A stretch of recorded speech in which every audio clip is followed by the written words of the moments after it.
తర్వాత దాన్ని అమలు చేయకుండా వదిలేశారు. ఈ సంవత్సరం బడ్జెట్ ఎట్ గ్లాన్స్లో 9,407 కోట్లు చూపించారు. బడ్జెట్ డాక్యుమెంట్స్లోకి వెళ్ళి చూస్తే, డిమాండ్ ఫర్ గ్రాంట్స్లోకి వెళ్ళి చూస్తే అక్కడ 8,278 కోట్లు ఇంకొక నెంబర్ కనిపిస్తుంది. సరే, వాస్తవానికి ఎంతమంది పిల్లలు ఉన్నారు, రాష్ట్రంలో ఎంత డబ్బు ఖర్చు అవుతుంది అని చెప్పి ఒకసారి లెక్కల్లోకి వెళ్ళి చూస్తే ఈ లెక్కలన్నీ కూడా యూడిఐఎస్సి అంటే unified district information system for education, central గవర్నమెంట్కి సంబంధించి department of school education and literacy, ఈ డిపార్ట్మెంట్కు, సెంట్రల్ గవర్నమెంట్ డిపార్ట్మెంట్కు, department of school education and లిటరసీకి మన కలెక్టర్లే కాకుండా దేశవ్యాప్తంగా ఉన్న కలెక్టర్లు అందరూ కూడా వాళ్ళ పరిధిలో ఉన్న ఏ బడిలో ఏ పిల్లాడు చదువుతా ఉన్నాడు, ఆ పిల్లాడికి సంబంధించిన ఆధార్ కార్డు డీటెయిల్స్తో సహా ప్రతి జిల్లా నుంచి నమోదు చేస్తారు. That is called యూడిఐఎస్సి, unified district information system for education.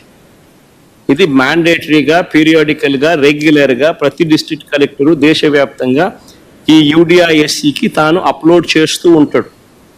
తన జిల్లాలో ఎన్ని స్కూళ్ళు ఉన్నాయి, ఆ స్కూళ్ళల్లో ఎవరు చదువుతూ ఉన్నారు, ఆ పిల్లలు ఎవరు, ఏ గ్రామంలో ఎక్కడున్నారు, ఏమిటి, ఆధార్ కార్డు సార్ డీటెయిల్స్ అన్ని వాళ్ళు పెడతా ఉంటారు. This is regular practice.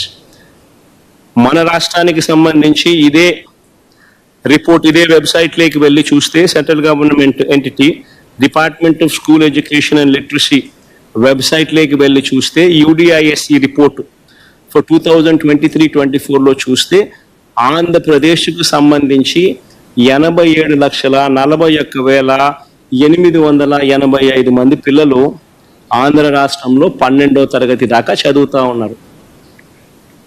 Up to 12th class దాకా చదువుతూ ఉన్న పిల్లలు ఆంధ్ర రాష్ట్రంలో ఎంతమంది అని అంటే 87,41,885 మంది చదువుతూ ఉన్నారు. మరి ఇంటూ నువ్వు చెప్పిన 15,000 అంతే కదా. ఇదేం దీనికి రాకెట్ సైన్స్ ఏం అవసరం లేదు కదా. ప్రతి జిల్లాలోనూ కలెక్టర్లు నమోదు చేసిన ఇన్ఫర్మేషనే కదా ఇది, అందరి దగ్గర ఉన్న ఇన్ఫర్మేషనే కదా ఇది. ఇంటూ 15,000 అంటే 13,112 కోట్ల రూపాయలు. మరి 13,112 కోట్ల రూపాయలకు చంద్రబాబు నాయుడు కేటాయించింది ఎంత? మొదటి సంవత్సరం ఆయన కేటాయించింది 5,386 కోట్లు కేటాయింపులు మాత్రమే. ఆ తర్వాత ఇచ్చేది ఎలాగో లేదు కాబట్టి పూర్తిగా ఎగనామమే.